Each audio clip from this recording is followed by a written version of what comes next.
James Lutton, delighted to be joined today on Zoom with Ziyad Al Maayouf, or as we'll call you, Zizo. How are we doing, Zizo?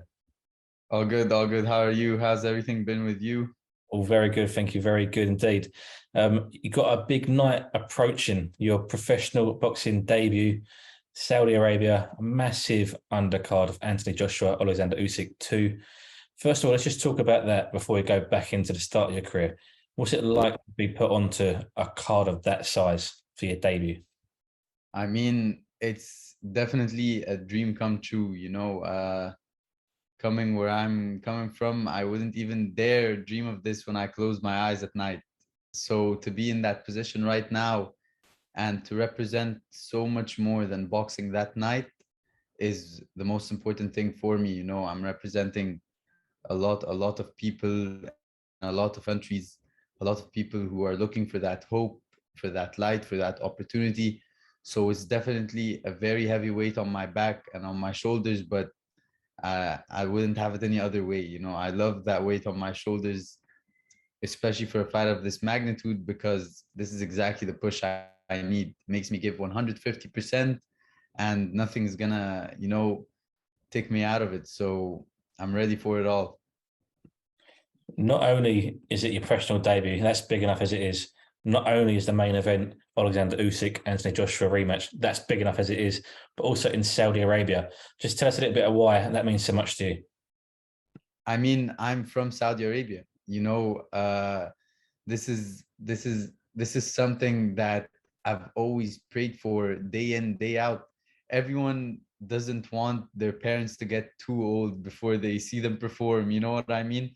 And for me, I always wanted to have my parents and my family, especially my parents, especially my mother, my father, to actually see me fight live and in my home country with my fans supporting me, the 40,000 people who are, it's even crazy to say that the 40,000 people who are going to be in attendance, if 80-90% of them are where I'm from. I'm in my backyard, I'm in my homeland, and I'm writing history that night alongside so many other people on that card who are also writing history on that card, in Saudi Arabia. There is no better place to kick off my pro debut than there, So I'm representing not just Saudi Arabia, but the whole Arab world that night, and I'm representing it at the right place. You said it perfectly there. A lot of history being made that night. It will be a historic event. Now, because this is your pro debut, how will it get better going along forward the rest of your career? Because you're such a high pinnacle already for your debut. What can improve on that? Well, it is my pro debut. I'm coming in on a very, very big card and a very big event where all the eyes are on me, and everyone that night who watches boxing are going to be watching that fight. So I think personally, it only gets better from there. There is no way to put it other than that. I'm not really climbing the ladder anymore. I feel like I'm jumping the ladder. But so many people are going to see it that way, though, when they really haven't seen that I've been building my own ladder. I've been building that ladder myself. You know, now Saudi Arabia is trying to bring boxing to them. Now the Arab world is talking about boxing and hosting events. But I've been doing this for 12 years. I've been working in the shadows for so long.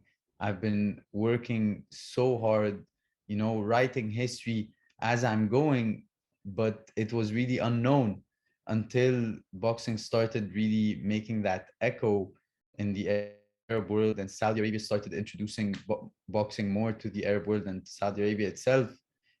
I feel like it only gets better from here. I have eyes of big promoters, big managers. It's my opportunity to perform on a show like this. But the perfect thing to always think about is mentally, I have to go into this fight knowing that take a step back, not let the hype get to me, not let all the talk and all the commotion get to me. It is my pro debut. It is my first fight, so assessing from a performance wise and all that, I just need to see my steps before I actually put my feet there. which is all good. You know, I've been training my mind very well for this fight. So I'm prepared for anything to come before the fight, during the fight, and after the fight. Absolutely. You mentioned you've been building your own ladder for the last 12 years. You started boxing around about 11 years old. Talk to me a little bit about when you first started. I believe you was in Egypt at the time. Yeah, so I'm from Saudi Arabia, but my mother is Egyptian. And I was raised between Saudi Arabia and Egypt my whole life, but mainly my time was in Egypt. This is where I studied, you know, this is where I went for school and all that. So I started boxing at age 11 years old, like you mentioned. And what really attracted me to boxing was all the, you know, the motivation, the focus, the discipline, and the intensity that you hear not only in the voices of the fighters but also the coaches. You know, it can't not grab your attention. And so we don't really have independent boxing gyms in Egypt. What we have is, and in the Arab world as a whole, mainly in the countries, what you will see is a very big sports center that has all the sports in one place. And when you're training in one sport, you get to see the other sports around you. So I was playing tennis at the time, and when we would warm up for tennis before heading to the courts, we'd go to the running track. And this is where the boxing fighters were. This is where the boxing training was, because at that sports center, there was no boxing ring at that time. And there was no really financial or any moral even backing for the sport of boxing in that sports center and in Egypt and in the Arab world, all of it. So we'd go and warm up on the running track, and we just see a coach and his mates and the fighters lined up waiting their turn. And you'd hear the mistakes and the corrections and the sound of the punches on the mitts. I knew that's exactly what I wanted to do. And I went, talked to my parents. You know, in the beginning, of course, it's always, we don't want you competing in such a violent sport, all that. But eventually they came around, and this is where everything started. You know, I've been doing it for, I did it for maybe 9 years before leaving Egypt to the US. And I only trained in a ring 4 years in or 5 years in. And once we got the ring, once we've convinced that sports center enough to give us a ring, they gave us a floor that was torn apart maybe after 3 months of using it. And keep in mind that it wasn't, you know, indoors, it was outdoors. So when it rains, we're training, you know, the mats would always tear and stuff. So they never replaced the mats. We didn't replace them because we always thought it was their job to replace those mats, you know. So we trained on the mats as they were torn up. You always knew that you could get knocked down without taking a punch. You could trip on the mats. After the mats were completely gone, we went to the outdoor gym in that sports center and we actually stole the mats they had there. They're not mats, it's that hard, very hard flooring where the weights are meant to drop on. So we took them from that local gym and we went to the ring and we started laying them out, only to discover we don't have enough pieces to cover the whole ring. So we just spaced it out with gaps in between. And because the thing is so thick, the gaps in between were like steps, you know. There are a lot of videos and pictures that you could find even on YouTube and stuff, because I've given these videos to many people. But it's really a crazy thing where you had to worry not only about your opponent and the punches they're throwing, but about the twisted ankles, the ropes that weren't really ropes. You lean your back, you lean your back on those ropes, you're not coming back. You're continuing out of that ring. So it was um a humbling experience, you know, but I wouldn't have it any other way. You know, I competed, I'd done my fights, I'd done my competitions in Egypt, not as much, to be fair, not as much as maybe as the other fighters in the Arab world would have liked me to have. But I always knew that I wanted, my work isn't in Egypt, my work isn't in Saudi Arabia, my work isn't in the Arab world. I knew that the way to actually put them on the map was to go international. And that's where the next part of the story comes in. Absolutely. So you've been out there, you've trained and boxed with next to no equipment, like you say, a very humbling experience. Almost, I would say, compared to what you're used to now, almost boxing in poverty. Let's talk about what you are boxing with now. Your trainer, first of all, former world champion, one of the greatest in his weight divisions ever, James Buddy McGirt. Firstly, how did you guys meet? Well, it's actually a very crazy story. When I first moved to the US in 2019, I knew no place but California. And I knew California because there's one name we used to hear back in Egypt and in the Arab world, in the whole world, actually. There was one name that we used to hear in the 2000s over and over and over again, and it was Manny Pacquiao. Manny Pacquiao's prime was something that, is very hard to get to. So his name was everywhere. And I thought to myself, I want to be what Pacquiao is for the Philippines. I want to be, that for the Arab world and Saudi Arabia. So I said I want to go to California. I knew this is where he trains. And so I went to California, and I used to train at Wildcard when I first went. And my trainer at the time would always tell me to go back and study the jab of Buddy McGirt. He said, there's a fighter called Buddy McGirt, study his jab. He said, you have a very good jab, you have big potential in your jab, study that guy's jab. So I'd go back to my college dorm room at night, and let alone it was an hour drive from my college dorm room to the gym Wildcard and back every day. And I'd go twice a day sometimes. So I'd go back to the dorm room and I'd study Buddy McGirt over and over and over again. I'd study his jab and what made his jab so perfect and all that. And so I have him actually in 2019 mentioned on my Instagram story, with a caption of the key to the fight is the jab, the best jab, Buddy McGirt, over and over again, multiple times in 2019, when I didn't even know he was a trainer. I thought this was just his Instagram account. I never actually went and looked. So then fast forward, COVID shuts the amateurs down. COVID shuts all the gyms down. I go and train with my coach at the time in his garage for 5 months, every single day for 3 hours a day, because I realized I'm so behind on the level of the other fighters here, and I'm so behind on the knowledge and IQ.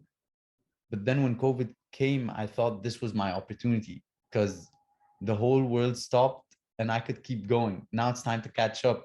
So I kept going until 5 months into COVID. My coach felt comfortable enough, COVID wise and actually level wise. He said, okay, it's time to go to another gym now. I said, what gym? All gyms are closed. He said, we're going to Buddy McGirt's gym. I was like, say that again. He said, we're going to Buddy McGirt's gym. I was like, Buddy McGirt, like, is just sitting there. He has a gym. He said he's a trainer. I was like, Buddy McGirt is a trainer? Like, no way. And so we went, and that gym was full of professional fighters only. Because when COVID shut down the amateurs were kind of training either with their family, with their dads, uncles. That's how most of the amateurs is in the US. And or they were either training in a garage like I was, in their own space. But the professionals kept it going because their fights were still going just without any fans. So we went to that professional gym, let alone I only had about 3 or 4 amateur fights in the US before COVID shut everything down. And there I just instantly started sparring pros. I wouldn't even call it sparring at the beginning. I would call it torture. I was being tortured by pros over and over and over again. And I'm telling you, broken hands, fractured knuckles, broken ribs. But I kept coming back over and over again. I kept training my jab. I kept working and working until I saw how Coach Buddy McGirt day in, day out deals with his fighters in sparring. And I thought to myself, this is what I want. This is what I want. A fighter who's a coach, who is a fighter, who's been through everything that I would like to go through, that I want to go through, and I would go through. So coming from the background I did and the opportunities that I had, I always maybe need a little more security than others would like. So I knew I needed that security. So Coach Buddy was the man. You know, he's been there, done that, won titles in two weight divisions. He's become world champion twice. He's fought every single style you could think of. He has a solution for everything. No matter how you're doing in your fights, whatever the situation is, he's always calm, composed. You know, this is exactly what I needed. So in the locker room, for example, at a fight of this magnitude, if I panic, whatever is going through my head, he already knows. And whatever advice he gives, I will believe it 100% and have confidence in it 100% because he's done it. He's been there. So this is how I met Coach Buddy. I just thought, right now I'm at a gym, a Hall of Fame fighter and coach is right in front of me, and I have the opportunity to write history for my side of the world by just asking him to coach me and be one of the local fighters, local Arab fighters, to train with a coach like that at this level. So I said I could miss 100% of this chance if I didn't take it right now. And I took the chance, and thanks to Buddy, after God, that he's now my coach. You know, right now he's my teacher. That's what I like to call it. So isn't that crazy? Just for me, it's the stars align. A guy who has a coach who I was studying in my dorm room 2 years before that is now my coach. It's just crazy. Absolutely. Now, what weights are you going to be competing at? So to kick off my first few fights, my debut especially, I'm gonna start at 140. I'm gonna start at 140 to get my feet wet and get myself going. The first few fights, feel good, feel strong, get those results, and then eventually I want to kick off my true career at 135. I feel like this is where I belong at 135. I could make that weight very easily, and this is where I have my advantage and stuff. But you never know. If I find myself growing, I can no longer easily go to 135. The game is changing right now. We know so much more about nutrition. We know so much more about your physical and mental health in those aspects of the sport. This is something I really care about because everyone wants a life after boxing. So this is very important for me right now. But in my head right now, it's 135, 140, 147, 152, whatever weight you want to say, I could go up to. I'm a very big guy and I carry a lot of weight on me, so I could really perform anywhere. But I'll try to kick it off. The plan is 135. The reason I ask that question is because Buddy McGirt, his adaptability as a teacher. Now he has, in his stable currently, you got Adam Lopez, who's around about that sort of weight you're at, all the way up through to Callum Smith, light heavyweight, Kovalev, Derek Chisora previously at heavyweight. Do you see the differences in Buddy in how he coaches each fighter or each weight category? So the beautiful thing actually about Coach Buddy is that he never trains every other fighter in the same way. So he is not one of those coaches where you are now a fighter in my stable, you fight and train my way. He's not that coach. So what Coach Buddy does, and it's really, really amazing, is that he sees where your strengths are. He sees how you fight and he evaluates you, and all he does is adds to your arsenal. So he takes away what he thinks would be a disadvantage for you, and what would be an advantage for you, he keeps it. If it agrees or disagrees with his own philosophy, if it's working for you, it's working for you. If it's comfortable for you, it's comfortable for you. As long as it's working, he's good with it. But he will add to your arsenal, not only in skill set, but in mindset. He will give you solutions for every single type of fighter because you are going to spar so many people and so many different people when you're at his gym and you're under his stable.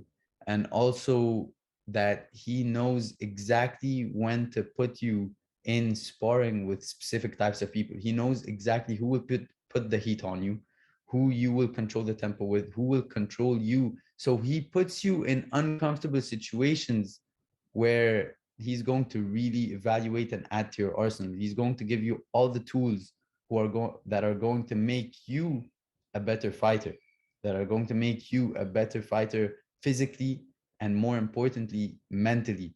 So that's the perfect thing about Coach Buddy, is that he is so smart, not only in the ring, but also outside the ring.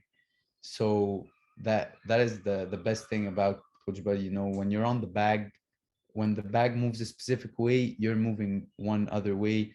Everything matters. Every single move, every single punch is thrown for a reason. Every single movement is for a reason. Your heavy bag is your opponent. If you move in the wrong direction, why do you do that? If you throw one wrong punch, why do you do that? You know, it's very different. When Coach Buddy's not at the gym, I could do 8, 12 rounds on the bag. Once Coach Buddy's at the gym, I'm pushing to finish 4. And just finally, last question from me, Zizo. Let's fast forward 12 months' time from now. Where do you see yourself? Where do you want to be after the first year of your professional career? I want to see myself at, you know, at the very top. At the very top, and I'm not being, you know, too confident, or I'm not being arrogant. By that I mean I want to be at the very top in terms of my personality, in terms of my charisma, in terms of my representation of the people in the Arab world, the people in Saudi Arabia, the history I've written for them. I want to be there, you know. I want to have known and think to myself that I do represent more than just boxing. I'm more than just an athlete to so many people, and I'm human before I'm an athlete. So I would want to be, you know, the perfect person for someone to look up to. I want to be that symbol of hope and opportunity when someone thinks something is impossible because of the opportunities that they see around them. They look at me and my story a year in and be like, this is exactly what I want to do. In terms of boxing and skill wise, I want to be where any fighter who is starting their professional career in the first year would be. You know what I mean? So, but a well built and well marketed fighter. That's the most important thing for me, you know? So I want to be there, but I don't want to jump the gun, like they say. I don't want to get too reckless. And this is, at the end of the day, this is a very brutal sport and a very, very, very hard career to manage in and outside of the ring. So I will be smart and I will be composed and calm when approaching it. Like I told you, I don't want to let the hype and the commotion get to me, but at the same time, I'm ready for it all. You know, I'm ready for it mentally more than I am physically too.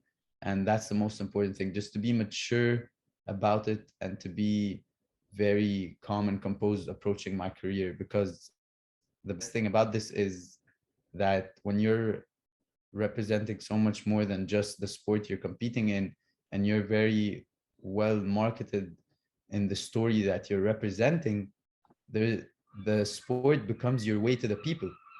Your matches and your fights become your way, a voice to the people. When you talk, people could take what you say in consideration, and when you talk, you know, people listen. So that's what I want to represent. You know, I want to set up the blueprint for those who come after me.